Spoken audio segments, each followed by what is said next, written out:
রহমতুল্লাহ। আমার পিছনে যেই বাজারটা দেখতে পাচ্ছেন কিছু মানুষ দাঁড়িয়ে আছে। ঈদের পরের দিন কেউ কাজে যায়, কেউ বেড়ানোর জন্য উদ্যোগ নেয়, কিন্তু এই সকল কৃষক কাজ করার জন্য আসছে।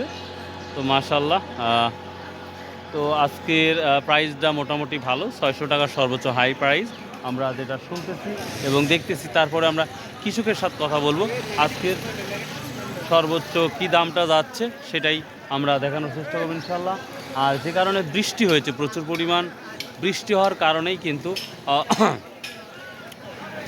রসুন না, এই যে আবার রসুন আসতেছে, আজকে ভালো দাম মোটামুটি যাচ্ছে। তো যাই হোক, রসুন নিয়ে আসলো।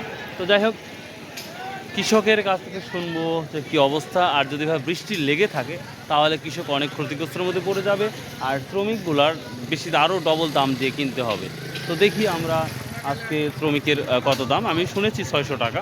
তো চলুন যাই।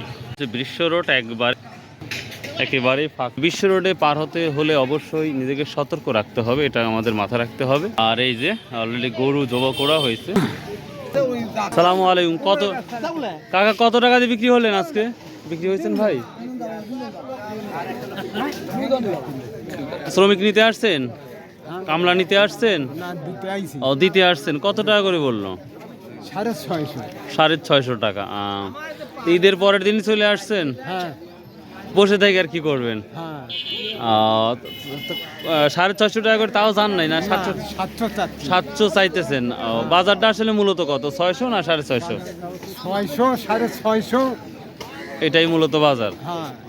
আচ্ছা আচ্ছা, ঠিক আছে। শ্রমিক নিতে আসছেন নাকি? আর কত করে আজ দাম দেখতেছেন? বাজার 600, 650 করে আমরা লোক পাইলাম না, এরা 700 চাচ্ছে, কিন্তু আমরা গৃহস্থরা আবার 700, 800 দিয়ে এক মণ রসুন তো, এক মণ রসুন দিয়ে দিতে হবে। মানে কামলাকে 200 টাকা ভাত খানা বেরিয়েও দিতে হয়। এই যে বৃষ্টি, এই বৃষ্টিতে কি পরিমাণ ক্ষতি হচ্ছে মনে হচ্ছে? বৃষ্টিতে ক্ষতি হচ্ছে বলতে জমির মধ্যে রসুনটা মাটিতে নষ্ট হচ্ছে। আবার উঠায় এই আবহাওয়াতে রসুনটা শুকাইতেও পারতেছে না, সেখানে উঠায়ও বাড়িতে এসে নষ্ট হচ্ছে, মাটিতে নষ্ট হচ্ছে। মাঠে আছে ওটাও নষ্ট হচ্ছে, বাড়িতে আছে রোদ না পাওয়ার কারণে এটাও নষ্ট হচ্ছে। তাহলে কি মানুষ নিব, এরা দাম অনেক বেশি চাচ্ছে, যেটাতে আমাদের পোষাচ্ছে না। তো সামনে কি দাম বাড়বে কৃষকের, এই শ্রমিকের? শ্রমিকের দাম বাড়তেই পারে, শ্রমিকের খাওয়ার দরকার আছে, কাজ করার দরকার আছে, দাম তো বাড়তেই পারে, কিন্তু গৃহস্থরা তো দাম বাড়লে এরা আবার কোথায় থেকে মানে বেশি দাম বিক্রি করলে হয়তো মনে একটা ভালো লাগতো, মনে ভালো লাগতো। ফসলটার দাম বেশি হলে আমরা 700 টাকা 800 দিয়ে নিতাম, কোনো সমস্যা হতো না। আচ্ছা, অনেক অনেক ধন্যবাদ ভাই আপনার।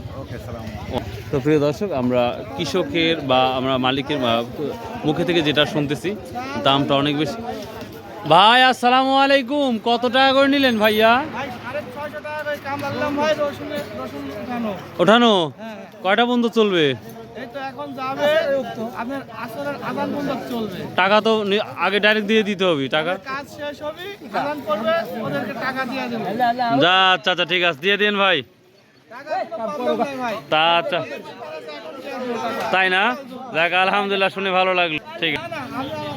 তো প্রিয় দর্শক, এই ছিল আজকের শ্রমিক বাজারের একটি ছোট্ট ভিডিও। তো ভিডিওটা যদি ভালো লাগে, আল্লাহর রাস্তায় আমার পাশে থাকবেন। আসসালামু আলাইকুম ওয়া রাহমাতুল্লাহ।